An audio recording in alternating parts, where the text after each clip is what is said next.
तो आज के इस लेक्चर में हम लोग कुछ डिस्टेंसेस के बारे में बात करेंगे। मशीन लर्निंग में कई तरीके की डिस्टेंसेस होती हैं। जैसे कि लीनियर रिग्रेशन में हम लोगों ने देखा था, जो हम लोग कॉस्ट कैलकुलेशन कर रहे थे, दो पॉइंट के बीच की डिस्टेंस से मेज़र कर रहे थे। तो इस तरीके से कई तरीके की डिस्टेंस होती हैं जो कि different different machine learning models में यूज़ की जाती हैं, है ना। तो जब तक आप लोगों को उन डिस्टेंस के बारे में नहीं पता होगा तो म्यूट म्यूट कर दो ऋषभ, आवाज़ काफ़ी आ रही है। तो जब तक आप लोगों को machine learning models sorry distances के बारे में नहीं पता होगा, तब तक आप लोग मॉडल को अच्छे से समझ नहीं पाएंगे। ठीक है। तो जैसे आप कुछ एग्जांपल्स लें, लीनियर रिग्रेशन में यूक्लिडियन डिस्टेंस का यूज़ करते हैं। हम लोग अगर ग्लव वेक्टर आई मीन एक एक एल्गोरिदम है मशीन लर्निंग में, उसमें कोसाइन डिस्टेंस कैलकुलेट करते हैं, या T F I D F, या काफ़ी सारे एल्गोरिदम्स हैं जिनमें डिफरेंट डिफरेंट तरीके से डिफरेंट डिफरेंट डिस्टेंस का यूज़ करके हम लोग या तो मॉडल को ट्रेन करते हैं या तो कॉस्ट का कैलकुलेशन करते हैं। तो आज हम लोग उन सारी डिस्टेंस के बारे में पढ़ने वाले हैं। तो पहला जो हमारा डिस्टेंस है वो है यूक्लिडियन डिस्टेंस।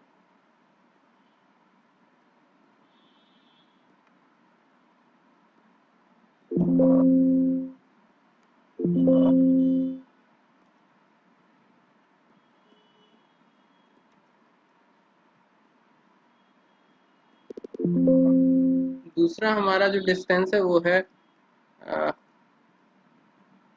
Manhattan distance.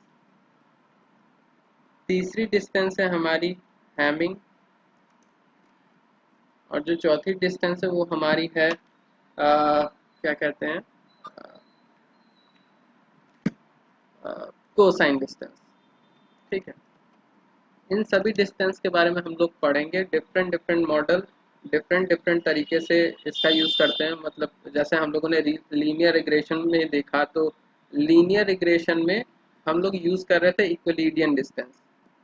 ठीक है। तो इक्विलिडियन डिस्टेंस में हम लोग क्या करते हैं, दो पॉइंट्स लेते हैं, उनके बीच की डिस्टेंस कैलकुलेट करते हैं। कैसे? जो शॉर्टेस्ट डिस्टेंस होती है उसको हम लोग कैलकुलेट करते हैं।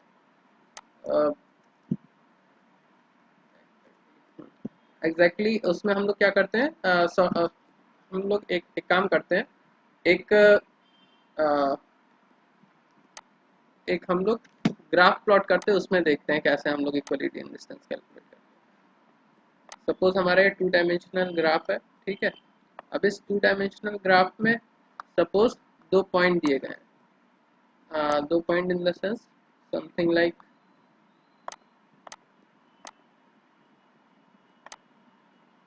ठीक, ये दो पॉइंट दिए गए हैं। अब इनके बीच की जो इक्विलिडियन डिस्टेंस होती है वो कैसे कैलकुलेट करते हैं, ये हम लोग देखेंगे। तो अगर हम लोग इस पॉइंट से एक परपेंडिकुलर ड्रॉ करें एक्स एक्सिस पे,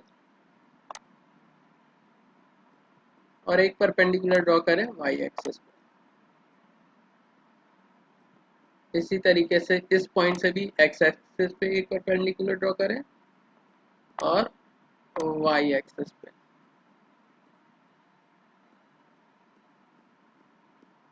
ठीक है, कुछ इस तरीके से। और जो हमारी इक्विलिडियन डिस्टेंस होगी वो होती है shortest distance between these two points. तो अगर शॉर्टेस्ट डिस्टेंस देखें इन दोनों पॉइंट के बीच में, वो क्या होगी हमारी, वो होगी ये वाली डिस्टेंस। ठीक है। अब ये डिस्टेंस कैसे कैलकुलेट करेंगे हम लोग, तो डिस्टेंस कैलकुलेशन के लिए हम लोग क्या करते हैं, इस डिस्टेंस को कैलकुलेट करने के लिए हम लोग क्या करते हैं, ये डिस्टेंस और ये डिस्टेंस, दो डिस्टेंस, इन दो डिस्टेंस आई मीन अगर हम लोग देखें तो ये एक एग्जैक्टली बन रहा है क्या, राइट एंगल ट्रायंगल बन रहा है। और यहाँ पर हम लोग पाइथागोरस प्रमेय लगाते हैं। ठीक है, थ्योरम लगाते हैं, पाइथागोरस थ्योरम लगाते हैं, जिसमें this distance I mean square of this distance plus square of this distance, and after that we will take the square root of that.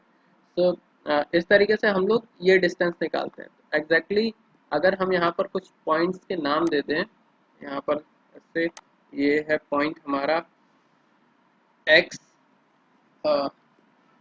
First point है, डायमेंशन हमारी 1 है, और ये 1 1 क्यों लिखा हुआ है, ये एक्स 1 रिप्रेजेंट कर रहा है फर्स्ट पॉइंट को, और ये जो 1 है वो रिप्रेजेंट कर रहा है इस डायमेंशन को, एक्स डायमेंशन, मतलब पहली डायमेंशन अगर इसे हम बोल रहे हैं और दूसरी डायमेंशन इसे बोल रहे हैं तो इसको बोलेंगे x11, और इसी तरीके से ये हमारा सेकंड पॉइंट है, इसको हम लोग बोलेंगे x सेकंड पॉइंट है, और डायमेंशन क्या है 1 ही है, तो इसको हमने क्या बोला x21। इसी तरीके से अगर हम लोग इधर देखेंगे तो ये हमारा पहला पॉइंट है, मतलब x डायमेंशन कौन सी है, सेकंड डायमेंशन है, मतलब y डायमेंशन, जो मशीन लर्निंग में कन्वेंशन है इस तरीके से रिप्रेजेंट करते हैं। इसी तरीके से पॉइंट कौन सा है, सेकंड डायमेंशन कौन सी है, सेकंड, ठीक है। और इन दोनों पॉइंट को बोलेंगे x1 पॉइंट, मतलब पहला पॉइंट, और ये पॉइंट है हमारा x2 पॉइंट, ठीक है। तो हम लोग क्या करेंगे, इस डिस्टेंस का स्क्वायर और इस डिस्टेंस का स्क्वायर निकाल के दोनों को सम करके उसका स्क्वायर रूट ले लेंगे, ठीक। तो जो इक्विलिडियन डिस्टेंस है वो क्या होती है, इक्विलिडियन डिस्टेंस इक्वल्स टू हमारी होगी स्क्वायर रूट ऑफ, हम लोग इसका स्क्वायर रूट लेंगे, सॉरी,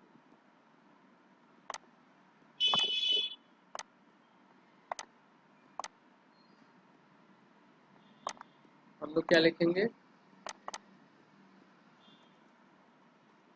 दो डिस्टेंस के बीच, इस पॉइंट से इस पॉइंट के बीच की डिस्टेंस, तो हम लोग क्या लिखेंगे x21 माइनस x11, तो हमें ये डिस्टेंस मिल जाएगी। तो यहाँ पर x21, ये सफिक्स में रहता है, इस तरीके से नहीं रहता, सफिक्स में रहता है, ठीक है। तो x21 माइनस x11, ठीक है, और इसका स्क्वायर करेंगे हम लोग, इसका स्क्वायर प्लस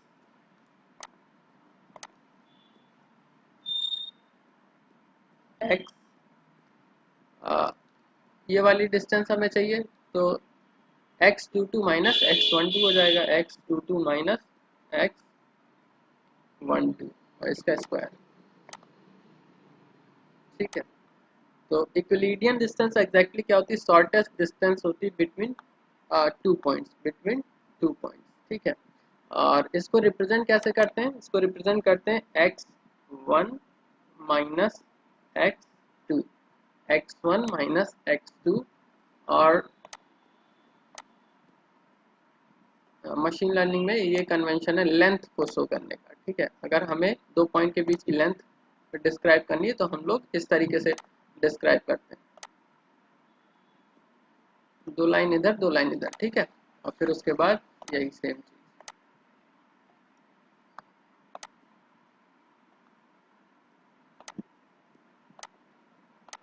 ये हमारी क्या हो जाएगी, इक्विलिडियन डिस्टेंस। अब यहाँ पर इसको ये भी बोला जाता है, एग्जैक्टली ये हमारा अगर आप लोग को याद होगा तो L1 और L2 नॉर्म अगर याद होगा तो ये एग्जैक्टली क्या है, ये डिस्टेंस ही क्या है, L2 नॉर्म है, L2 नॉर्म का फॉर्मूला यही था। तो ये एग्जैक्टली क्या है, L2 नॉर्म है, ठीक है। तो जब भी हम लोग ये लेंथ रिप्रेजेंट करते हैं तो उस समय यहाँ पर उसका नॉर्म भी रिप्रेजेंट करते हैं, ये कौन सा सेकेंड नॉर्म है, L2 नॉर्म है, तो यहाँ पर उसका नॉर्म भी रिप्रेजेंट करेंगे कि कौन सा नॉर्म है। तो ये सेकेंड L2 नॉर्म है, इसलिए यहाँ पर हम लोगों ने क्या लिखा है, 2 लिखा हुआ है, ठीक। तो ये हमारी क्या है, इक्विलिडियन डिस्टेंस है।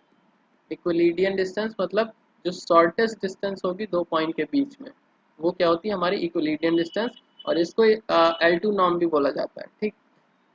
देखो दो चीजें होती है, एक होता है डिस्टेंस, एक होता है वेक्टर नॉर्म, एक होता है डिस्टेंस, एक होता है वेक्टर नॉर्म। तो अगर डिस्टेंस अगर हम लोग कैलकुलेट करें तो उसके लिए हम लोग ने पाइथागोरस थ्योरम लगाया हुआ है, और साथ ही साथ जब वेक्टर नॉर्म हम लोग, वेक्टर नॉर्म का मतलब क्या है कि हम लोग रिजल्टेंट एग्जैक्टली निकाल लें, एक वेक्टर ये है, एक वेक्टर ये है।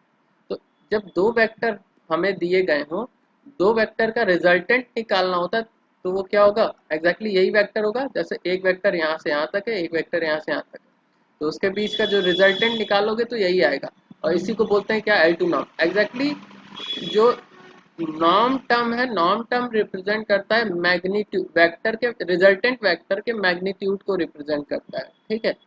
जो हमारा वेक्टर है उसके उसका मैग्नीट्यूड रिप्रेजेंट करता है। ठीक, तो L2 नॉर्म इस तरीके से निकालते हैं। L1 नॉर्म क्या होता है, this one plus this one, I mean magnitude of this vector plus magnitude of this vector, तो वो क्या होता है L1 नॉर्म हो जाता है, L2 नॉर्म हो जाता है, L3 नॉर्म होता है, LP नॉर्म होता है, कई सारे नॉर्म होते हैं। ठीक है, फिलहाल हम लोगों को L1 L2 ही देखना, ज़्यादा नहीं। तो ये होगी हमारी क्या, इक्विलिडियन डिस्टेंस। अब हम लोग बात करेंगे किसकी, अच्छा इसको रिप्रेजेंट भी किस तरीके से करते हैं, रिप्रेजेंट इस तरीके से करते हैं हम लोग। अगर इसका एक जनरलाइज फार्मूला निकालना था, जैसे अभी ये 2 डायमेंशन में हम लोगों ने क्या किया, रिप्रेजेंट किया है इस डिस्टेंस से, 2 डायमेंशन में डिस्टेंस है। अगर हमारे मल्टीपल डायमेंशन हो गई, I mean x1, suppose x1 belong कर रहा है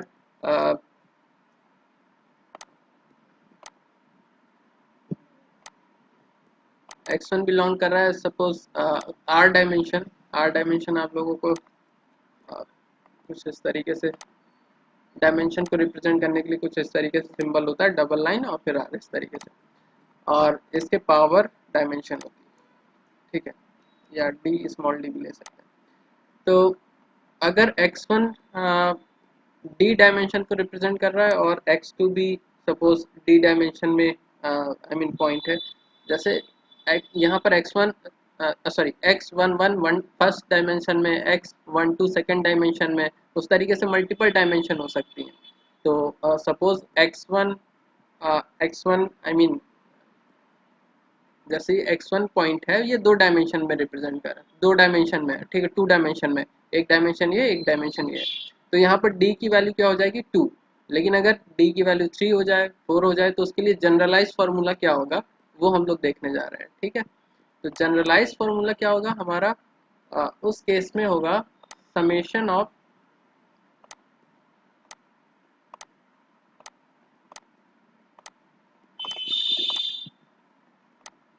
समेशन ऑफ यहाँ पर देखो चेंज क्या हो रहा है, ये वाले पॉइंट चेंज हो रहे हैं, ये वाले पॉइंट डायमेंशन को रिप्रेजेंट कर रहे हैं ना। तो एग्जैक्टली हम लोग का फॉर्मूला क्या हो जाएगा, x1, अगर पॉइंट पहला पॉइंट x1 है और ये रिप्रेजेंट कर रहा है डायमेंशन को, तो डायमेंशन के रिस्पेक्ट में हम लोग इक्विलिडियन डिस्टेंस कैलकुलेट कर रहे हैं, तो डायमेंशन को हम लोग आई से रिप्रेजेंट करेंगे। ठीक है, x1 आई माइनस x2 पहला पॉइंट और सेकंड पॉइंट, फिर उसकी डायमेंशन, डायमेंशन क्या है, ith डायमेंशन। अब जितनी ये d की वैल्यू जो भी होगी उसी हिसाब से डायमेंशन आई मीन i की वैल्यू इंक्रीज होगी, और फिर उसके बाद इसका एब्सोल्यूट वैल्यू ले लेंगे हम लोग, एब्सोल्यूट वैल्यू, और फिर इसका स्क्वायर कर देंगे। ये स्क्वायर भी ओके ओके ठीक ठीक। हाँ, और आई की वैल्यू कहाँ से कहाँ तक लाई करेगी, 1 to एक डायमेंशन में भी हो सकता है, लेकिन क्योंकि ये डी डायमेंशन तक रिप्रेजेंट कर रहा है, आई मीन डी डायमेंशन तक हो सकता है, तो यहाँ पर डी। तो अगर पॉइंट्स 1 डायमेंशन में है तो ये कहाँ से कहाँ तक चलेगा, 1 तक चलेगा। 2 डायमेंशन में डी की वैल्यू 2 तक होगी, 3 डायमेंशन में 3 होगा। तो इस तरीके से हम लोग कैलकुलेट करेंगे। मतलब अभी हम लोगों ने ये डिस्टेंस फर्स्ट डायमेंशन में कैलकुलेट की, ये सेकंड डायमेंशन में कैलकुलेट की। सपोज अगर थर्ड डायमेंशन होती तो उस केस में एक सरफेस बनता और फिर हम लोग थर्ड डायमेंशन में भी डिस्टेंस कैलकुलेट करते। तो जो जनरल फॉर्मूला है डिस्टेंस का वो यही है। ठीक है, जो जनरल फॉर्मूला है हमारा इसका इक्विलिडियन डिस्टेंस का वो यही है।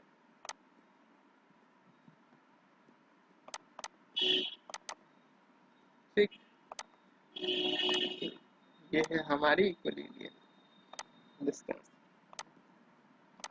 ठीक, फर्दर सपोज अगर हमें किसी पॉइंट की डिस्टेंस ओरिजिन से निकालनी, तो उस केस में क्या होगा, हमारे पास सिर्फ और सिर्फ एक सिंगल पॉइंट होगा, है ना, सिर्फ और सिर्फ सिंगल पॉइंट होगा, और उसकी डिस्टेंस हम लोग किससे निकालेंगे, ओरिजिन से निकालेंगे। तो ओरिजिन क्या है, 0 है। तो यहाँ जो x2i है ये क्या हो जाएगा, 0 हो जाएगा। तो उस केस में हमारी जो डिस्टेंस होगी वो क्या हो जाएगी, x1 सिर्फ एक पॉइंट होगा हमारे पास, ओरिजिन से हम लोग डिस्टेंस कैलकुलेट कर रहे हैं हम लोग। तो इसको हम लोग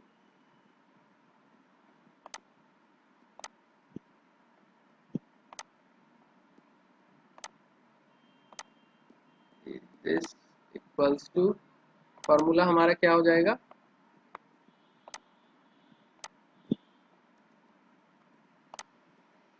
इसमें हमारा जो x है वो क्या हो जाएगा, सॉरी हाँ, x2 जो है वो क्या हो जाएगा, गायब हो जाएगा। इस तरीके यहाँ पर हमारा एक, ठीक है, इस तरीके, मतलब क्या, सिर्फ और सिर्फ हमारा x1 एक पॉइंट होगा, ith डायमेंशन होगी और फिर उसका स्क्वायर। तो जब हम लोग किसी पॉइंट का डिस्टेंस ओरिजिन से निकालना चाहते हैं तो उस केस में हम लोग कौन सा फॉर्मूला यूज़ करेंगे, ये फॉर्मूला यूज़ करेंगे, ठीक है। तो ये था ऑल अबाउट इक्विलिडियन डिस्टेंस। इक्विलिडियन डिस्टेंस को L2 नॉर्म भी बोलते हैं। क्यों बोलते हैं आपको पता है कि अगर ये वेक्टर है, ये वेक्टर है, तो हमारा रिजल्टेंट वेक्टर ये होगा, ठीक है। और अगर डिस्टेंस की बात करें तो डिस्टेंस और वेक्टर दोनों में डिफरेंस है, आई मीन नॉर्म में दोनों में डिफरेंस है। वो एग्जैक्टली डिस्टेंस, आई मीन दो पॉइंट के बीच की जो दूरी है वो रिप्रेजेंट करता है डिस्टेंस, जबकि वेक्टर नॉर्म क्या रिप्रेजेंट करता है, ये जो रिजल्टेंट वेक्टर है उसकी उसका मैग्नीट्यूड रिप्रेजेंट करता है, ठीक है। तो वेक्टर के केस में भी देखेंगे तो रिजल्टेंट वेक्टर यही होगा, उसका मैग्नीट्यूड भी यही होगा, जो कि इक्विलिडियन डिस्टेंस के बराबर होगा, ठीक है। तो ये है हमारा इक्विलिडियन डिस्टेंस। नेक्स्ट हम लोग आते हैं किस पे, Manhattan distance. Manhattan distance already हम लोग पहले एक बार पढ़ चुके हैं, फिर से एक बार देख लेते हैं। मैनहट्टन डिस्टेंस क्या होती है, मिनिमम डिस्टेंस नहीं होती है। आई मीन अगर टू डायमेंशनल स्पेस में ये दो पॉइंट हैं तो इनके बीच की जो डिस्टेंस होती है उसको uh, उस मैनहट्टन के केस में हम लोग मिनिमम डिस्टेंस नहीं लेते। मिनिमम डिस्टेंस ये है, हम लोग कौन सी डिस्टेंस लेते हैं, हम लोग ये डिस्टेंस लेते हैं।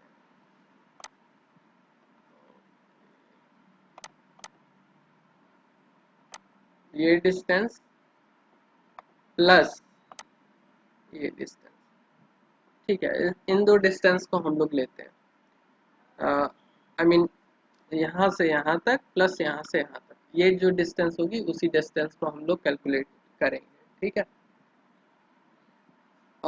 तो एक काम करते हैं, इसका एक जनरलाइज फार्मूला लिखते हैं। तो एग्जैक्टली क्या फार्मूला हो जाएगा हमारा, देखते हैं। जनरलाइज छोड़ते हैं, पहले इस पर्टिकुलर एग्जांपल के हम लोग निकालेंगे, तो ठीक है।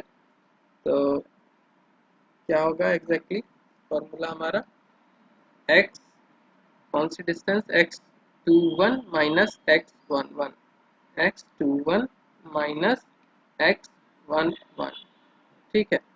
और इसकी मैग्नीट्यूड वैल्यू लेंगे हम लोग, कौन सी वैल्यू लेंगे, मैग्नीट्यूड वैल्यू लेंगे plus plus X to one, sorry x22 minus x12, ठीक है। और इसकी इसकी मैग्नीट्यूड वैल्यू लेंगे और ये क्या हो जाएगा हमारा मैनहट्टन डिस्टेंस। इसको भी हम लोग x1 माइनस x2, और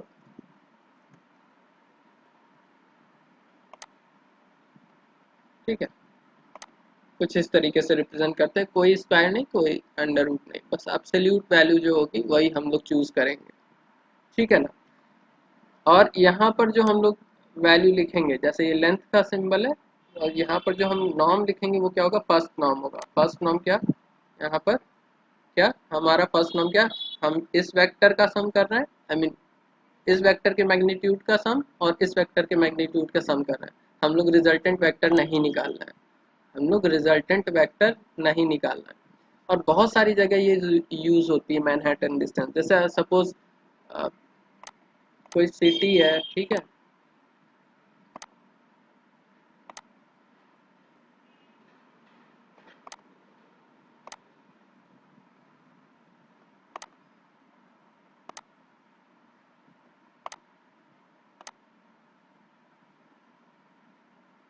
कोई सिटी है, उसमें सपोज ये जो लाइंस हैं ये रिप्रेजेंट कर रहे हैं रोड्स को, और ये जो ब्लॉक्स हैं ये रिप्रेजेंट कर रहे हैं किसको, बिल्डिंग्स को या हाउसेस को रिप्रेजेंट कर रहा है। ठीक, अब सपोज एक शॉप, पिज्ज़ा शॉप है जो कि यहाँ पर लाई कर रही है, ठीक है, और उसे पिज्ज़ा डिलीवर करना है सम सपोज यहाँ पर, ठीक है, इस जगह डिलीवर करना है पिज्ज़ा। तो अगर हमें डिस्टेंस कैलकुलेट करनी होगी कि जो एक्चुअली डिस्टेंस के हिसाब से हम लोग डिलीवरी चार्ज अप्लाई कर सकते हैं, तो अगर डिस्टेंस कैलकुलेट करनी होगी तो इस केस में हमें इक्विलिडियन डिस्टेंस काम नहीं आएगी, क्योंकि हम लोग बिल्डिंग के ऊपर से उड़ के नहीं जा सकते। हम लोगों को क्या करना होगा, हम लोग बाई रोड जाएंगे। क्या जाएंगे? बाई रोड जाएंगे। तो उस केस में हम लोग कैसे चलेंगे? पहले हम लोग सपोज यहाँ से स्टार्ट करेंगे, यहाँ से यहाँ तक, ठीक है, फिर यहाँ से यहाँ तक। अब मे भी इधर डिस्टेंस ले सकते हैं, इधर भी ले सकते हैं, दोनों बराबर होगा, ठीक है। फिर उसके बाद यहाँ तक, तो मेन हम लोग इस हाउस तक पहुँच जाएंगे। तो यहाँ पर हम लोग मैनहट्टन डिस्टेंस ही कैलकुलेट करने वाले हैं। हम लोग यहाँ पर इक्विलिडियन डिस्टेंस नहीं यूज़ कर सकते। हाँ, ये बात अलग है कि अगर ड्रोन सर्विस आ गई तो उस केस में हम लोग फिर इक्विलिडियन डिस्टेंस कैलकुलेट करेंगे, फिर मैनहट्टन की ज़रूरत नहीं है, मैनहट्टन की ज़रूरत नहीं।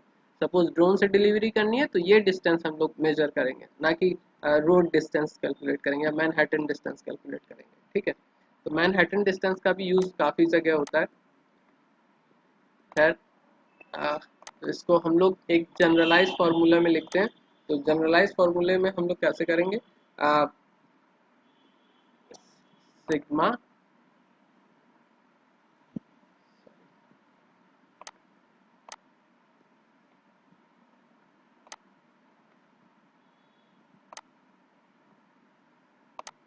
सिग्मा और समेशन ऑफ दिस डिस्टेंस। तो इसका एकदम सॉरी,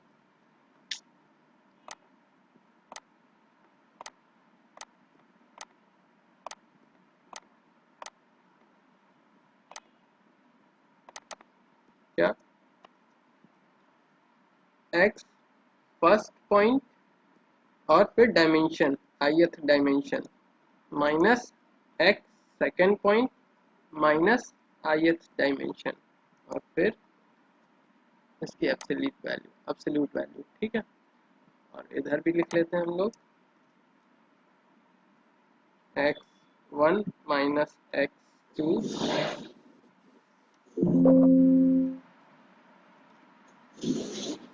ठीक है, और इक्वल्स, और ये डायमेंशन कहाँ से कहाँ तक, i equals to 1 to 1, zero नहीं होगी, i की वैल्यू जीरो नहीं होगी, ठीक है, d डायमेंशन।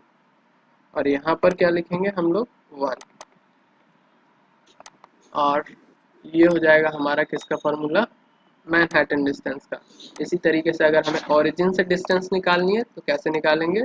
x1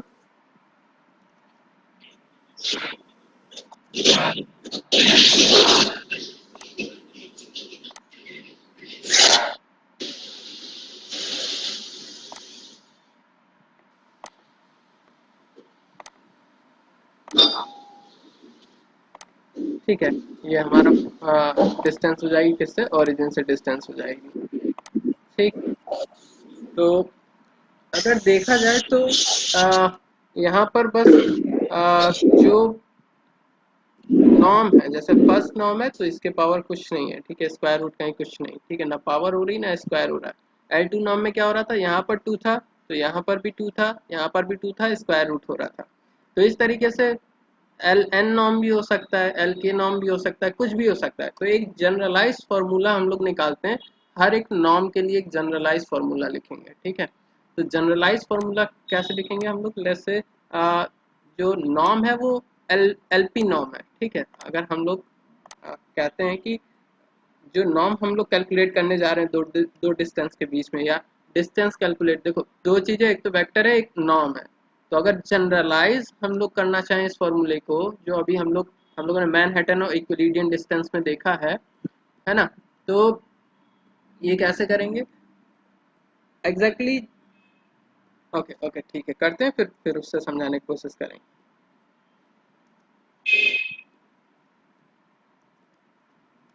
अगर हम लोग एक जनरल नॉर्म निकालना चाह रहे हैं, जैसे पी नॉर्म, ठीक है, पी नॉर्म हम लोग कैलकुलेट करना चाह रहे हैं, ठीक है। तो उसका फॉर्मूला क्या हो जाएगा, इक्वल्स टू समेशन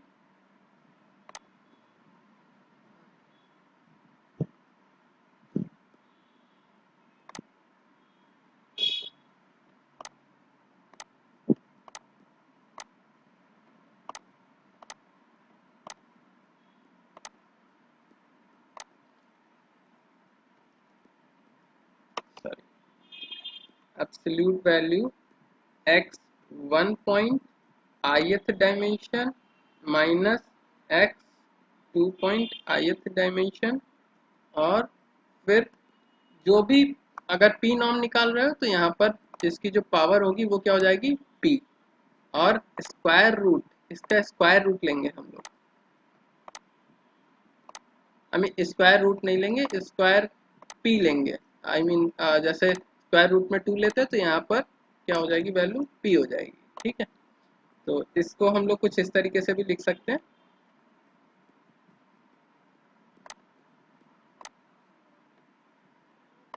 इसके पावर 1 बाई पी, इस तरीके से भी लिख सकते हैं, ठीक है। तो ये हमारा फाइनल फॉर्मूला हो जाएगा। अब देखो ये कैसे इक्विलिडियन डिस्टेंस के बराबर हो जाएगा, p की वैल्यू इक्विलिडियन डिस्टेंस में 2 होती है, यहाँ पर 2 हो जाएगा, यहाँ पर 2 हो जाएगा, मतलब स्क्वायर रूट में बदल जाएगा। मैनहट्टन डिस्टेंस में क्या होगा, यहाँ पर 1 होगा, यहाँ पर 1 हो जाएगा, और यहाँ पर भी 1 हो जाएगा, तो इसके पावर कुछ नहीं होगा, जो कि इसी के इक्विवेलेंट है। तो इस तरीके से हम लोग एलपी नॉर्म निकाल सकते हैं, ठीक है। क्या निकाल सकते हैं, एलपी नॉर्म। और ये जो जनरलाइज डिस्टेंस होगी इसको बोलते हैं मिनकाउस्की डिस्टेंस बोला जाता है। ये तो हो गया नॉर्म, इसको बोलते हैं एलपी नॉर्म बोलते हैं, ठीक है। और जो डिस्टेंस है उसको बोलते हैं मिनकाउस्की डिस्टेंस बोलते हैं,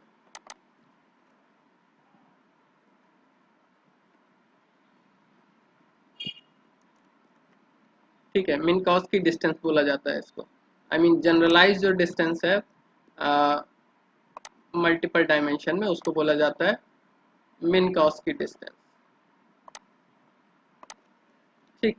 आई होप सारी चीज़ें समझ में आ गई होंगी कि इक्विलिडियन डिस्टेंस क्या होती है, मैनहट्टन डिस्टेंस क्या होती है, एलपी नॉर्म क्या होता है, मिनकॉस्की डिस्टेंस क्या होता है। मिनकॉस्की डिस्टेंस ही एग्जैक्टली आई मीन जब वेक्टर होता है तो वेक्टर के फॉर्म में इसको क्या बोला जाता है, एलपी नॉर्म बोला जाता है, एलपी सर नॉर्म। सर एक क्वेश्चन सर आपने लास्ट टाइम डिस्कस बताया था, तो जो अभी हमने जो इक्विलिब्रियम मैन एक्सिलेशन दिखाया था, तो आवाज बिल्कुल क्लियर नहीं आ रही, गूंज रही है, इको कर रही है। हेलो सर, हम्म मैं पूछ रहा था सर, आपने एक रिलेशन बताया था मैनहट्टन और स्टेयर केस के साइज में, तो वो ही अभी आप व्हाट्सअप आई मीन चैट पे अपना क्वेश्चन भेज दो, आवाज बिल्कुल क्लियर नहीं आ रही है, ठीक है। चैट पे अपना क्वेश्चन सेंड करो, या किसी और को कुछ समझ में आया तो बता सकता है, आई मीन क्वेश्चन किसी को भी समझ में आया तो बोल सकता है।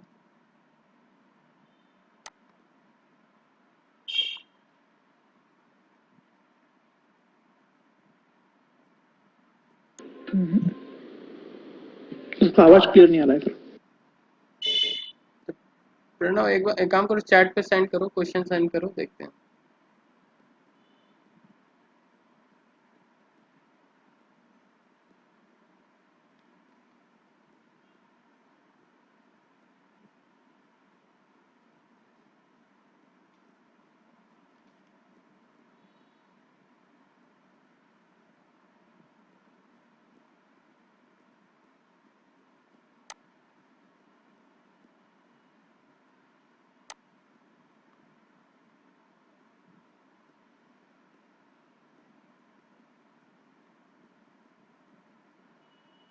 सर क्वेश्चन सेंड किया। ओके, तो मैनहट्टन डिस्टेंस और क्या कहते हैं इक्विलिडियन डिस्टेंस के बीच में रिलेशनशिप। तो एग्जैक्टली एक काम करते हैं अभी, सिंपल है, इसमें कुछ वो नहीं है। यहाँ पर हम लोगों ने क्या देखा था कि एग्जैक्टली जो मैनहट्टन डिस्टेंस है, मैनहट्टन डिस्टेंस है उसका स्क्वायर करके अगर हम लोग स्क्वायर रूट ले ले रहे हैं, वही हमारी क्या बन जा रही है, इक्वलिडियन डिस्टेंस हो जा रही है। तो मैनहट्टन डिस्टेंस क्या है, दिस डिस्टेंस और दिस डिस्टेंस। तो मैनहट्टन डिस्टेंस की जो डिस्टेंस है उनका स्क्वायर करके आप लोग स्क्वायर रूट करोगे तो वो क्या बन जाएगी, हमारी इक्वलिडियन डिस्टेंस बन जाएगी। ठीक है, हेलो। सर आपका आवाज ब्रेक हुआ, ब्रेक हो रहा है यहाँ पर ज्यादा। मैं वीडियो नहीं मैनहट्टन देख रहा हूँ। डिस्टेंस में हम लोग क्या कर रहे हैं, इस डिस्टेंस का सम करके, आई मीन इस डिस्टेंस का स्क्वायर करके, सॉरी सॉरी, मैनहट्टन में ये डिस्टेंस और ये डिस्टेंस का सम कर रहे हैं, सिंपल। और इक्वलिडियन डिस्टेंस में हम लोग क्या करेंगे, ये वाली डिस्टेंस का स्क्वायर प्लस ये वाली डिस्टेंस का स्क्वायर और फिर उसका स्क्वायर रूट ले रहे हैं। क्या ले रहे हैं, उसका स्क्वायर रूट ले रहे हैं। हेलो। तो अगर हम लोग मैनहट्टन डिस्टेंस एग्जैक्टली हम लोग करंट ले रहे सर, सुन रहा हूँ। हेलो। हाँ सर। हाँ, क्या कह रहे हो।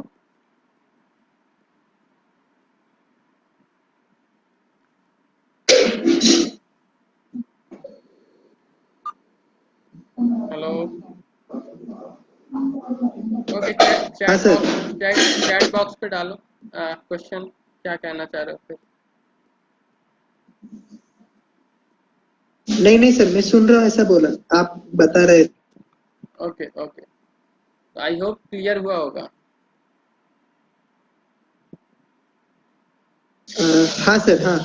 ठीक है। तो और एग्जैक्टली अगर फॉर्मुलेशन करना है तो उस केस में हम लोगों को ये एज्यूम करके चलना पड़ेगा, आई मीन अगर एग्जैक्टली थ्योरेटिकली हम लोगों को रिलेशनशिप निकालनी है मैनहट्टन और इक्विलिडियन डिस्टेंस में, तो हम इन डिस्टेंस को जब यूनिट वेक्टर एज्यूम करेंगे तभी हम लोग एग्जैक्ट रिलेशनशिप को निकाल पाएंगे।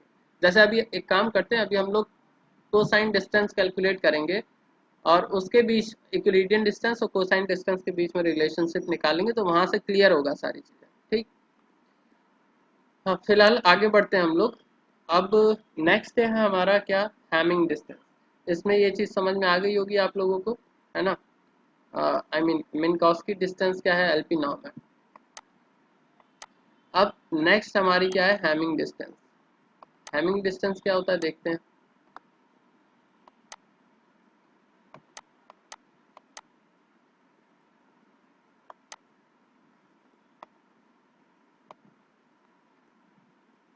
हैमिंग डिस्टेंस बेसिकली कुछ बुलियन वेक्टर्स के लिए यूज किया जाता है। ठीक है, जैसे एक एग्जांपल लेते हैं, जब भी दो जीन मैच कराने होते हैं, जीन, जीन समझ रहे हो ना, जो बायोलॉजिकल टर्म है जीन। ठीक है, जब दो जीन मैच कराने होते हैं तो उस केस में हम लोग क्या करते हैं कि अ, उनका जो कोड होता है, जीन का कोड होता है, जैसे फर्स्ट जीन है उसका कुछ कोड होगा और सेकंड जीन है उसका कुछ कोड होगा।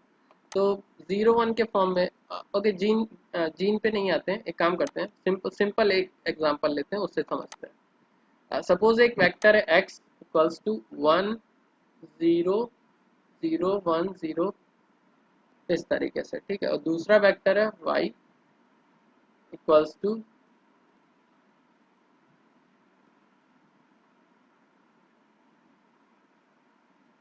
ठीक है, तो एक वेक्टर ये हो गया हमारा, एक वेक्टर ये हो गया। वेक्टर इन द सेंस ये होल नंबर नहीं है, वेक्टर है ये। ठीक है, आई मीन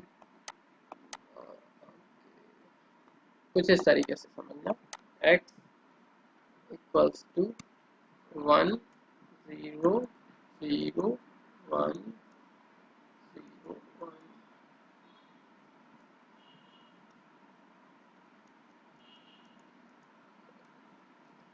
y इक्वल्स 0,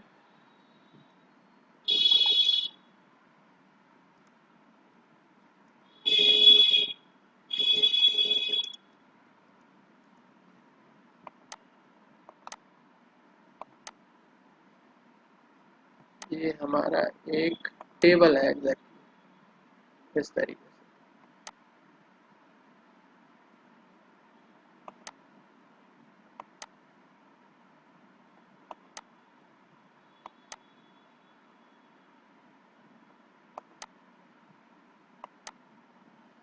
और इंटरव्यू में भी ये पूछा जाता है, ठीक है। और मैक्सिमम टाइम जो पूछा जाएगा वो होगा आपका कोसाइन डिस्टेंस, कि कोसाइन डिस्टेंस क्या होता है। यूक्लिडियन सबको पता है, मैनहट्टन भी ऑलमोस्ट पता ही हो जाता है सबको, लेकिन कोसाइन डिस्टेंस के बारे में लोग नहीं जानते हैं।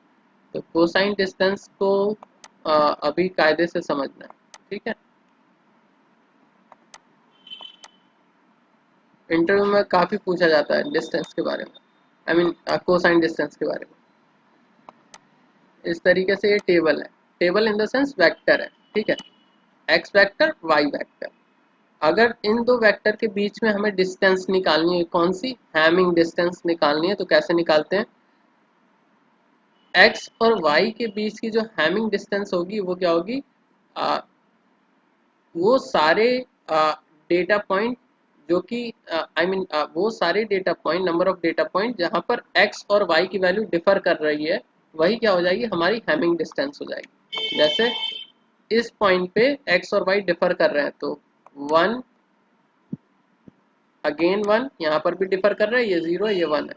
2 1 2, यहाँ पर सेम है, यहाँ पर सेम है, यहाँ पर सेम सेम सेम सेम, और ठीक है, ठीक। तो x और y इन दो वेक्टर के बीच का जो हैमिंग डिस्टेंस होगी वो क्या होगी, 3 होगी। क्या होगी, 3 होगी। हैमिंग डिस्टेंस में कुछ भी वो नहीं है, कॉम्प्लेक्स नहीं है, कोई स्क्वायर नहीं, कहीं कुछ नहीं, सिंपल है। जहां पर हमारे वेक्टर मैच नहीं करेंगे, आई मीन जितने पॉइंट्स में हमारे वेक्टर वैल्यू मैच नहीं करेगी, वही हमारी क्या हो जाएगी, हैमिंग डिस्टेंस हो जाएगी। और यही इसी का यूज़ करके जीन मैचिंग कराई जाती है। एक्चुअली जब आप लोग कभी भी अगर बायोलॉजिकल, जैसे कुछ डेटा साइंटिस्ट बायोलॉजी में भी काम करते हैं, बायोटेक्नोलॉजी में भी काम करते हैं, तो वो लोग जीन मैचिंग के लिए पैटर्न मैचिंग एग्जैक्टली करते हैं। उसमें उनका एक कोड होता है AGIC। एक्चुअली AGIC से मिलके अब इसका बहुत ही हमें डीप नॉलेज नहीं है, बट जो सीक्वेंस होता है, जीन का सीक्वेंस होता है, वो AGIC से मिलके बना होता है। तो कुछ इस तरीके से मिलेगा आपको, AGGI, फिर अगेन इस तरीके से एक काफ़ी बड़ा सीक्वेंस होता है जीन का।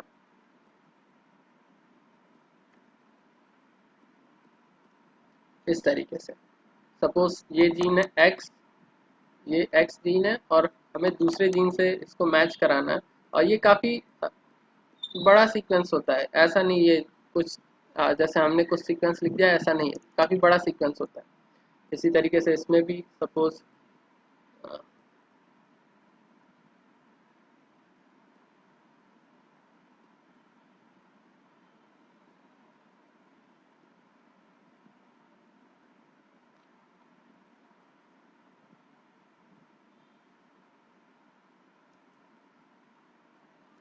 इस तरीके से, ठीक है। तो एक सीक्वेंस ये हो गया, एक सीक्वेंस ये हो गया। अब इन दोनों जीन को मैच कराना, कितने परसेंट मैच कर रहे हैं। जैसे अभी एक अमेजन प्राइम पे एक मूवी आई थी, जिसमें फ्यूचर में जाके वो लोग लड़ाई कर रहे होते हैं, लास्ट में वो लोग जीन मैचिंग करा के एक पॉइजन का वो करते हैं, इन्वेंशन करते हैं। तो वहाँ पर आप लोगों ने, अगर अगर आप लोगों ने वो मूवी देखी होगी, मुझे नाम एग्जैक्टली नहीं याद है, उसमें वो लोग क्या कर रहे होते हैं, जीन मैच करा रहे होते हैं, एक एक जीन इस तरीके से मैच हो रहा होता है। तो एग्जैक्टली वहाँ पर क्या हो रहा होता है, हैमिंग डिस्टेंस मैचिंग हो रही होती है, ठीक है, पैटर्न मैचिंग चल रही होती है। एक एक जीन को, एक एक आई मीन इस जीन के एक एक सीक्वेंस को मैच कराया जाता है कि कितने परसेंट ये वाला जीन इस वाले जीन से मैच कर रहा है, ठीक है। तो एग्जैक्टली जीन मैचिंग इस तरीके से होती है, इवन डीएनए मैचिंग इसी तरीके से होती है। एग्जैक्टली वहाँ पर पैटर्न मैचिंग काम करता है। पैटर्न मैचिंग में हम लोग पैटर्न मैचिंग नहीं कह सकते, यहाँ पर एग्जैक्टली हैमिंग डिस्टेंस कैलकुलेट करते हैं कि कितने पॉइंट पर हमारा जीन हाँ सेम है और कितने पॉइंट पे हमारा सेम नहीं है, ठीक है। तो जहाँ पर बायोलॉजी में अगर हम लोग यूज़ करेंगे, तो वहाँ पर इक्विलिडियन डिस्टेंस नहीं काम आएगी, या फिर मैनहट्टन डिस्टेंस काम नहीं आएगी। वहाँ पर हम लोग कौन सी डिस्टेंस यूज़ करेंगे, हैमिंग डिस्टेंस यूज़ करेंगे, ठीक है। तो इसको बोलते हैं Hamming distance. I hope clear हो गया होगा सारी चीज़ें, हैमिंग डिस्टेंस क्लियर हो गया होगा, ठीक है। नेक्स्ट जो हमारी लास्ट डिस्टेंस है, उसके बारे में हम लोग डिस्कस करते हैं।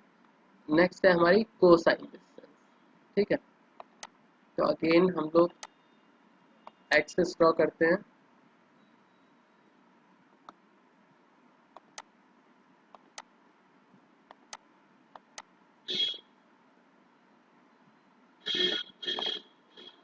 और 2 पॉइंट्स ले लेते हैं।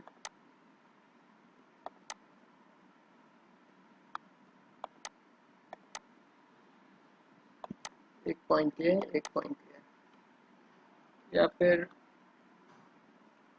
एक पॉइंट ये, एक पॉइंट ये। ठीक है, अब हमें अगर इन दो डेटा पॉइंट के बीच की डिस्टेंस कैलकुलेट करनी होगी, हैमिंग डिस्टेंस कैलकुलेट करनी होगी, तो कैसे करेंगे? सबसे पहले हम लोग ऑरिजिन से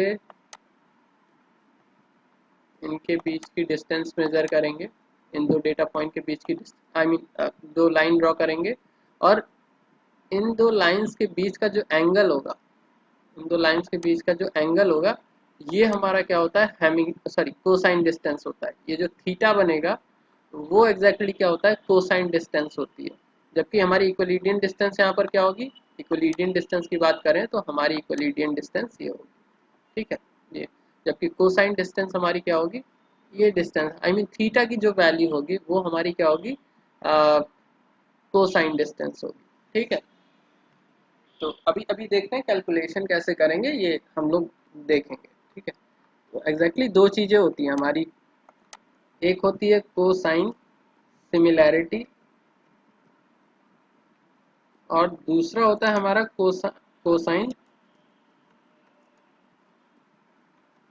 डिस्टेंस। ठीक है, दो चीज़ें होती हैं, कोसाइन सिमिलैरिटी और कोसाइन डिस्टेंस, और ये दोनों एक दूसरे के इन्वर्सली प्रोपोर्शनल होते हैं। इसका मतलब क्या है कि अगर ये जो पॉइंट है x1 और ये पॉइंट है x2, अगर इनके बीच की डिस्टेंस बढ़ेगी तो जाहिर सी बात है उनके बीच की जो सिमिलैरिटी होगी वो घटेगी, है ना? तो अगर सिमिलैरिटी हमारी सॉरी डिस्टेंस हमारी अगर कम होती है, ठीक है, घटती है, तो उस केस में क्या होगा? सिमिलैरिटी हमारी क्या होगी? बढ़ेगी।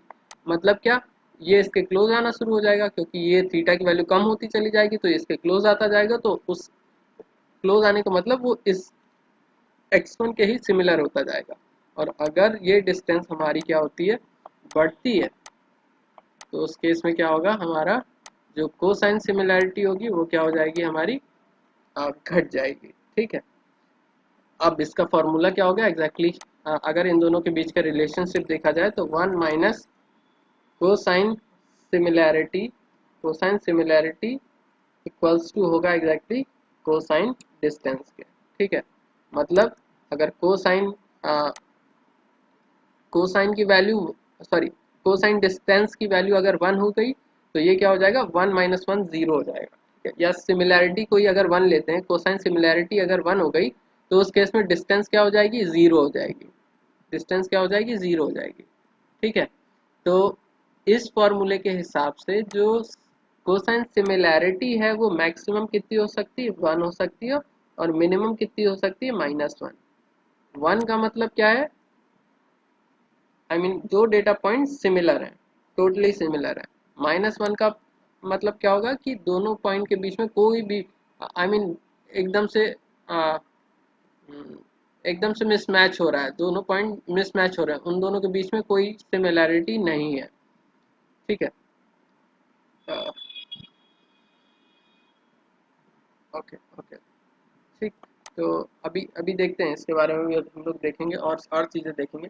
तो फिलहाल कोसाइन डिस्टेंस और कोसाइन डिस्टेंस और कोसाइन सिमिलैरिटी के बीच में ये रिलेशनशिप होता है, इसको याद रखना है क्योंकि ये चीज़ भी काफ़ी पूछी जाती है। पहली चीज़ तो क्या, कोसाइन डिस्टेंस क्या होती है? Angle between two data points. ठीक है, angle between two data point ही क्या होती है? हमारी कोसाइन डिस्टेंस होती है। ठीक है, अगर हम लोग दोनों पॉइंट को ओरिजिन से ड्रॉ करते हुए लाइन ड्रॉ करें, उनके बीच में जो एंगल बनेगा वही हमारा क्या होगा? Cosine similarity sorry cosine distance होती है। कोसाइन डिस्टेंस ओके ओके, ये एक सेकंड,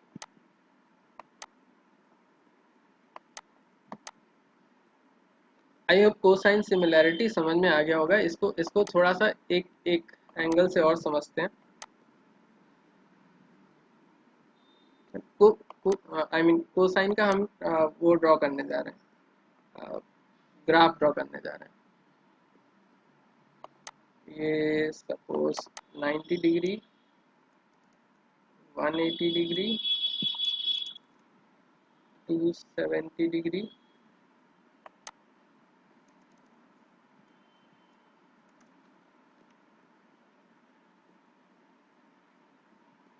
ठीक है। आगे आगे ड्रॉ नहीं करेंगे, बाद में इतने 3 पॉइंट्स में देखते हैं।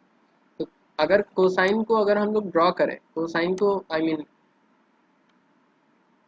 जो कॉस थीटा होता है उसका अगर हम लोग कर्व ड्रॉ करें तो वो कुछ इस तरीके से जाता है।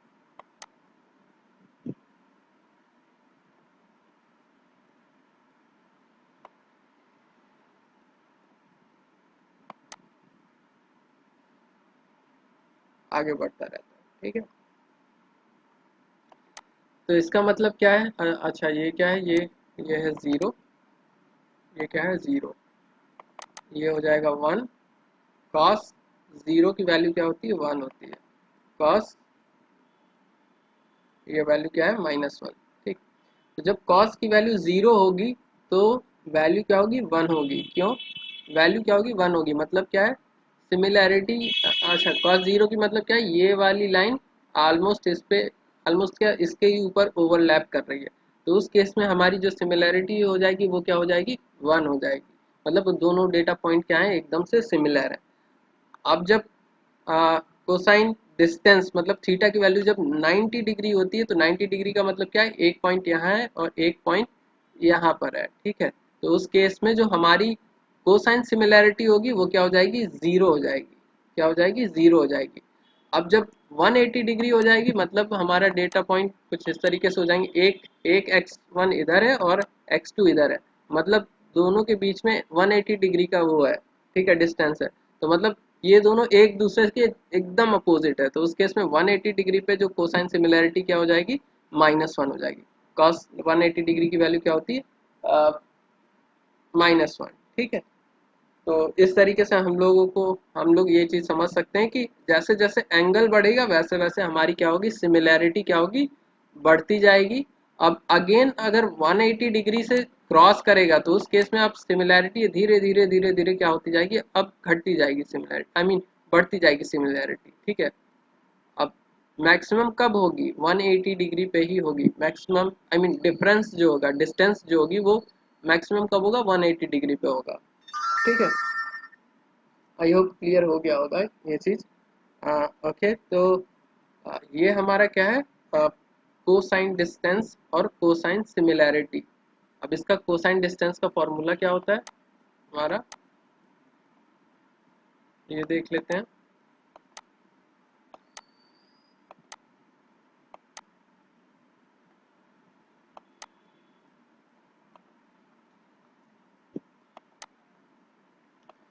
तो कोसाइन सिमिलैरिटी का फॉर्मूला होता है वेक्टर ए, वेक्टर होता है, ठीक है, dot vector B. Vector A, ये वेक्टर है,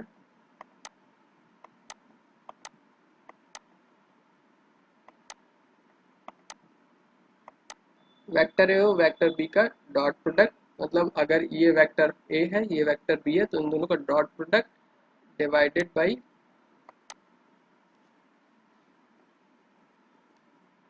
square root of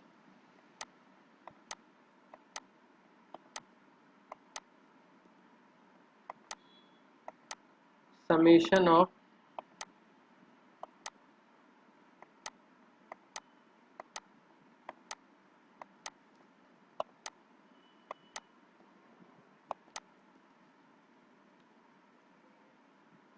A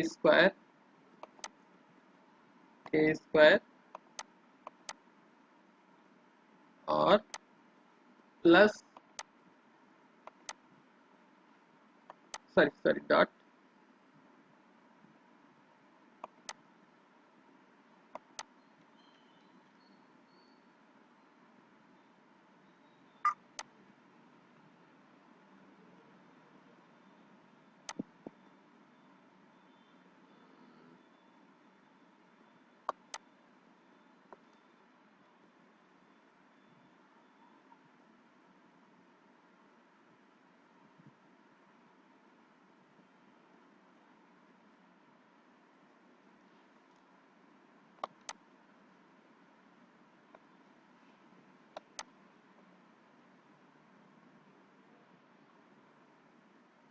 square की जगह यहाँ पर क्या हो जाएगा, बी स्क्वायर।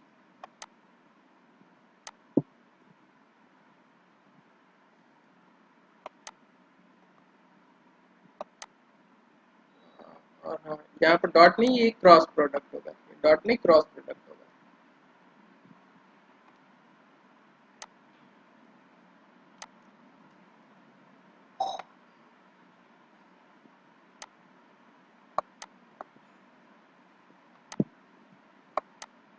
ठीक है, तो कोसाइन डिस्टेंस का फॉर्मूला हमारा क्या होता है, ये होता है।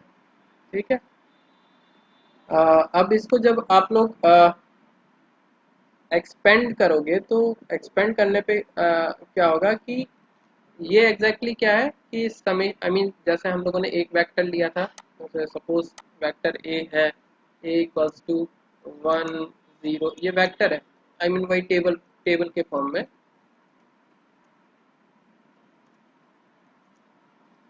ठीक है, कुछ इस तरीके से एक वेक्टर हमारा ये है।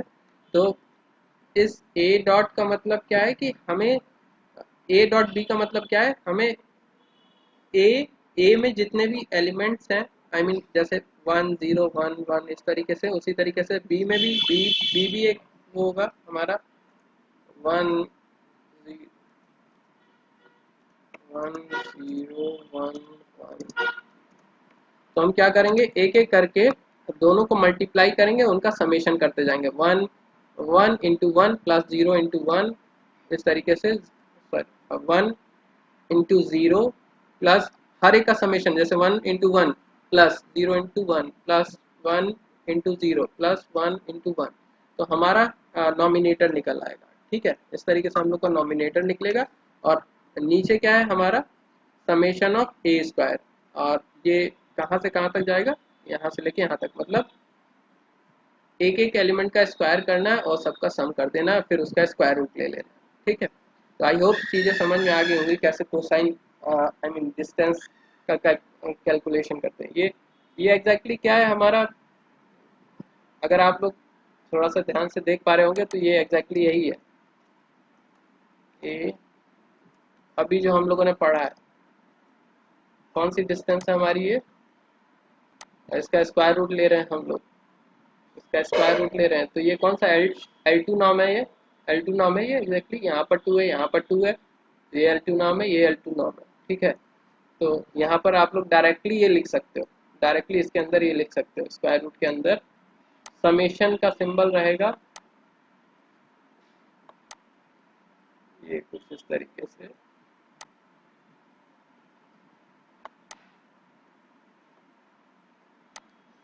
और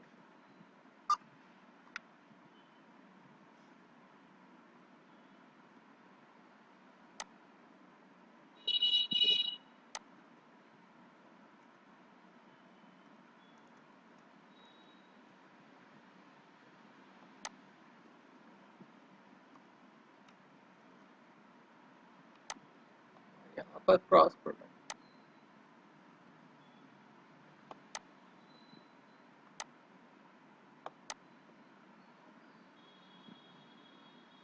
ठीक है, हाँ, और ये आपको फिर हटाना पड़ेगा, क्या ये पूरी चीज आप लोग हटा देंगे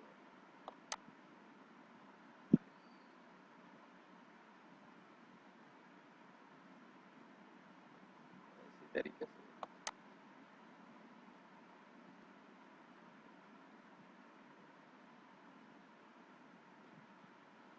इसको जब आप लोग एक्सपेंड करेंगे तो वही आएगा, क्या, square root of A square, I mean summation of A square, यही होगा। इसको जब आप लोग इक्विलिडियन डिस्टेंस से वो करोगे, एक्सपेंड करोगे। ठीक है, तो ये हमारा क्या है, कोसाइन डिस्टेंस। आई होप सारी चीज़ें समझ में आ गई होंगी।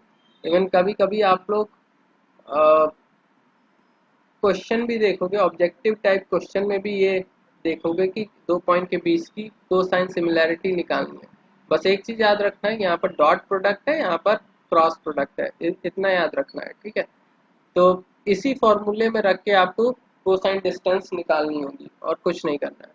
कभी कभी ऑब्जेक्टिव टाइप क्वेश्चन में छोटा सा क्वेश्चन दे देते हैं, बस इस फॉर्मूले में रखना है और कुछ नहीं करना है। नॉमिनेटर में क्या करना है, हर एक इसके डेटा पॉइंट को इसके डेटा पॉइंट से मल्टीप्लाई करना है, फिर अ, इसी तरीके से करते हुए सबका समेशन निकालना है, तो हमारा नॉमिनेटर निकल आएगा। डिनोमिनेटर में क्या करना है, L1 का आई मीन वेक्टर 1 का डिस्टेंस हमें निकालना है, किससे, ओरिजिन से। वेक्टर 2 का डिस्टेंस निकालना है ओरिजिन से, और फिर उसके बाद हम लोग उसका क्रॉस प्रोडक्ट निकालेंगे। क्रॉस प्रोडक्ट डायरेक्टली मल्टीप्लाई कर सकते हैं, ठीक है। तो इस तरीके से हमारा कोसाइन डिस्टेंस निकलता है। अब कोसा फाइनल एक लास्ट चीज और जो पूछी जाती है वो क्या है हमारा कोसाइन डिस्टेंस में। आई होप ये चीज क्लियर हो गई होगी, अगर किसी कोई कंफ्यूजन है तो पूछ सकता है।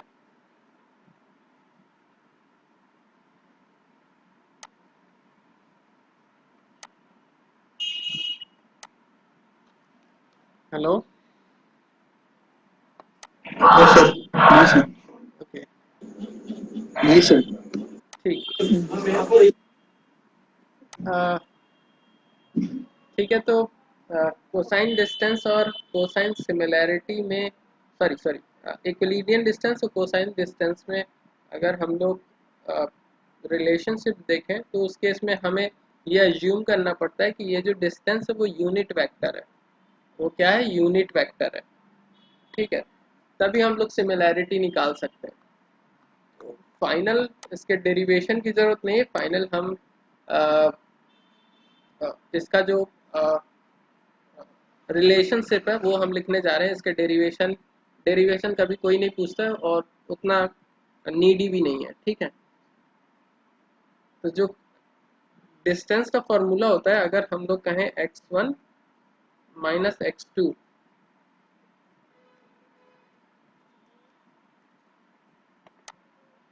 का इक्वलिडियन डिस्टेंस इक्वल्स टू जो होता है 2 time of 1 minus cos theta. Cos theta या कह सकते हो cos between x1 I mean theta, theta between x1 and x2, इस तरीके से कह सकते हो। तो ये एग्जैक्टली क्या होती है, हमारी रिलेशनशिप होती है किसके किसके बीच में, इक्विलिडियन डिस्टेंस और कोसाइन डिस्टेंस के बीच में, ठीक है। क्या होती है, कोसाइन सॉरी ये कोसाइन सिमिलैरिटी है, डिस्टेंस नहीं है, ये कोसाइन सिमिलैरिटी है, ठीक है। ये हमारा x1 माइनस x2, ये हमारी क्या है, इक्विलिडियन डिस्टेंस है, और ये हमारी कोसाइन सिमिलैरिटी है। अब इसी फॉर्मूले में जब हम लोग कोसाइन डिस्टेंस आई मीन इसकी जगह ये इसके इक्विवेलेंट 1 माइनस कोसाइन सिमिलैरिटी क्या होती है, ये आप लोग नेट पे देख सकते हो कि कोसाइन सिमिलैरिटी और इक्विलिडियन डिस्टेंस के बीच में क्या रिलेशनशिप होता है, तो ये मिलेगा आपको। यहाँ पर जब आप लोग, ये क्या है हमारी सिमिलैरिटी, यहाँ पर अब अगर आप लोग फॉर्मूले से डिस्टेंस रखेंगे तो हम लोगों ने देखा था अभी थोड़ी देर पहले 1 minus cosine similarity equals to cosine distance होता है, ठीक है। तो 1 minus 1 minus cosine similarity equals to क्या है, कोसाइन डिस्टेंस है, तो इसकी जगह हम लोग डायरेक्टली रख सकते हैं 2 टाइम कोसाइन डिस्टेंस। मतलब क्या कि इक्विलिडियन डिस्टेंस और इक्विलिडियन डिस्टेंस और कोसाइन डिस्टेंस के बीच में जो रिलेशनशिप है वो कितने का है, 2 टाइम्स है। बट कंडीशन सिर्फ एक होनी चाहिए, एक कंडीशन जरूर होनी चाहिए कि ये और ये यूनिट वेक्टर के होने चाहिए, दोनों के दोनों यूनिट वेक्टर के होने चाहिए। अगर यूनिट वेक्टर नहीं होंगे तो ये फॉर्मूला गलत हो जाएगा, प्योर गलत हो जाएगा। समझाते हैं कैसे गलत हो जाएगा, ठीक है। एक काम करते हैं, हम यहाँ पर एक तीसरा पॉइंट और लेते हैं इसी उसमें। तीसरा पॉइंट हम लोग ये ले रहे हैं, अब इसको हम लोग x3 बोल दे रहे हैं, ठीक है।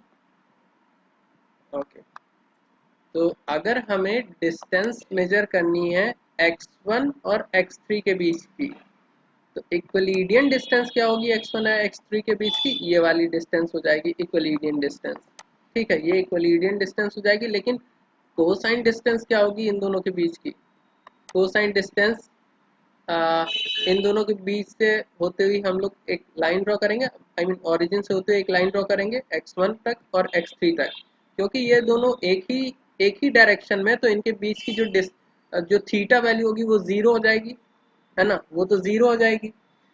तो एग्जैक्टली इक्विलिडियन डिस्टेंस हमारी हम लोग देख सकते हैं पॉजिटिव में, कुछ तो पॉजिटिव में है, लेकिन कोसाइन डिस्टेंस क्या है, जीरो। तो यहाँ पर अगर हम लोग इसमें पुट करेंगे कोसाइन डिस्टेंस जीरो और cosine distance zero, two time zero, तो टोटल ये जो इक्विलिडियन डिस्टेंस क्या हो जाएगी, two into zero equals to zero. जबकि इक्विलिडियन डिस्टेंस हम लोग देख रहे हैं समथिंग पॉजिटिव है, बट कोसाइन डिस्टेंस हमारी क्या है, जीरो है। तो इस केस में ये क्या हो जाएगा, फॉल्स हो जाएगा। तो हमें इस चीज़ को हमेशा माइंड में रखना है कि ओरिजिन से जो डिस्टेंस होनी चाहिए दोनों वेक्टर की क्या होनी चाहिए, वन होनी चाहिए। तो मतलब x1 और x3 अगर कोसाइन डिस्टेंस जीरो है तो उस केस में वो दोनों ओवरलैप करेंगे, है ना। तो जब ओवरलैप करेंगे तो हमारा इक्विलिडियन डिस्टेंस भी जीरो हो जाएगा, कोसाइन डिस्टेंस भी जीरो हो जाएगा, ठीक है। और एक चीज और यहाँ पर समझने वाली चीज है, यहाँ पर आप लोग एक डिफरेंस समझ पा रहे होंगे कि अगर हम लोग देखें, कायदे से देखें कि x2 और x3 के बीच में अगर हम लोग इक्विलिडियन डिस्टेंस निकालें और कोसाइन डिस्टेंस निकालें तो दोनों में काफ़ी अंतर है। कोसाइन डिस्टेंस क्या होगी हमारी, यही होगी जो डिस्टेंस हमारी x1 के साथ है, वही डिस्टेंस कोसाइन डिस्टेंस हमारी x3 के साथ भी निकलेगी, सेम डिस्टेंस निकलेगी। जबकि दो पॉइंट, एक पॉइंट यहाँ पर है, एक पॉइंट यहाँ पर है।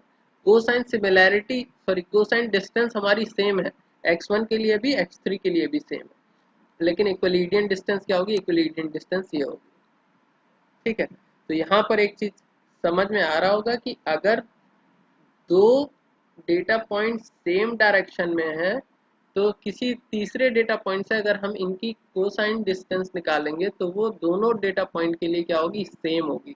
इसी का बेनिफिट लेते हुए ग्लव वेक्टर में हम लोग क्या करते हैं, टेक्स्ट जो हम लोग सेंटिमेंट एनालिसिस करते हैं तो उसमें जो टेक्स्ट होते हैं उनको वेक्टर में चेंज करते हैं, कोसाइन सिमिलैरिटी का यूज करते हुए करते हैं, ठीक है।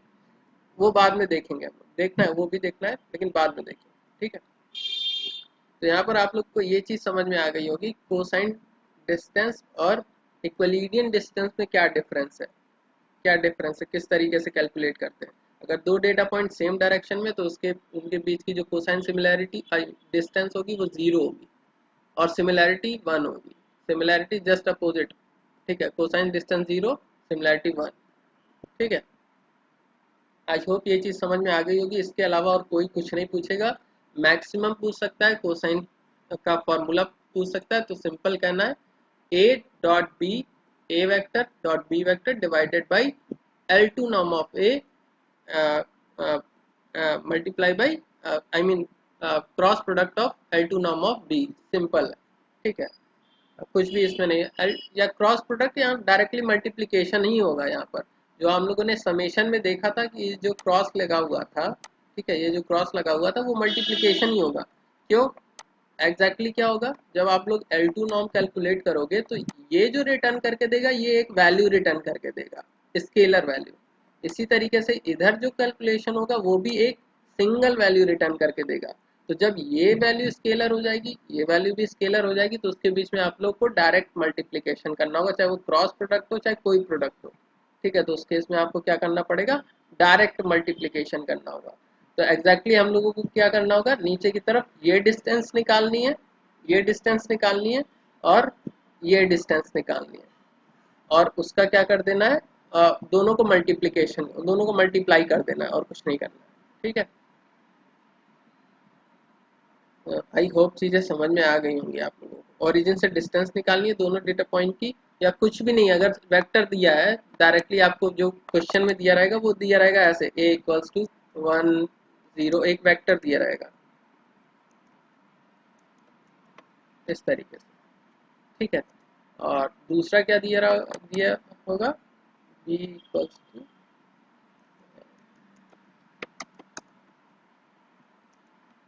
ये दो, इस तरीके से दो डेटा पॉइंट्स दिए होंगे। बस इसको याद रखना है कि जो लेंथ इसकी होगी वही लेंथ इसकी होगी, ठीक है। अब इनके बीच में हमें कोसाइन सिमिलैरिटी निकालनी होगी, तो पहले तो जो नॉमिनेटर में हम लोग क्या करेंगे, simple summation of summation of multiplication of each vector, मतलब इसका इसके साथ मल्टीप्लिकेशन करेंगे प्लस इसका इसके साथ, इसका इसके साथ, इसके इसके साथ, सबका सम करना, सबका सम कर देंगे। नीचे में हम लोग क्या करेंगे, नीचे एग्जैक्टली क्या होगा, L2 नॉर्म होगा, ठीक है। जैसे a का L2 नॉर्म निकालेंगे तो क्या होगा, स्क्वायर रूट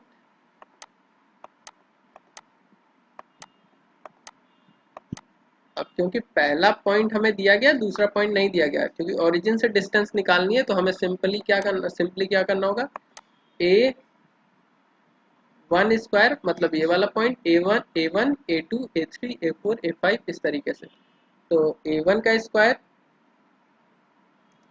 स्क्वायर को अभी बाद में लिखते हैं, a2 का स्क्वायर,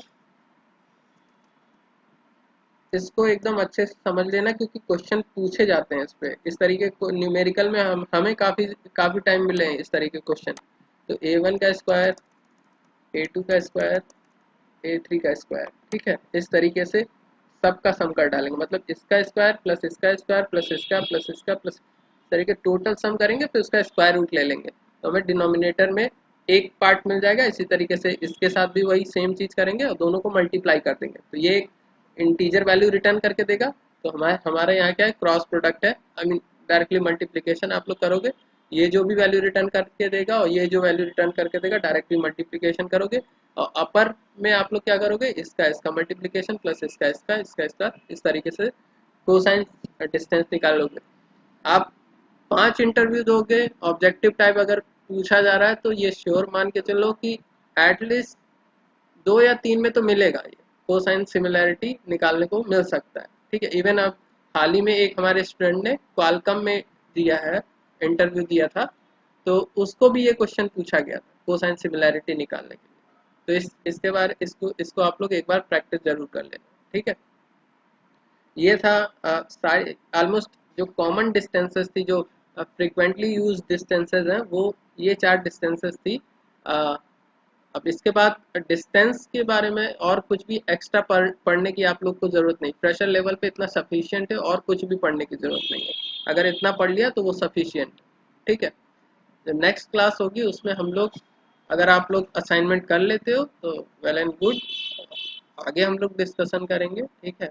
आई मीन असाइनमेंट के बारे में डिस्कशन करेंगे, अदरवाइज मूव ऑन करेंगे हम लोग रिग्रेशन के एक्यूरेसी पैरामीटर या एक्यूरेसी मैट्रिसेस के बारे में बात करेंगे, ठीक है। तो आज की क्लास यहीं तक रखते हैं और कल मिलते हैं, ठीक। किसी कोई डाउट है तो पूछ सकता है।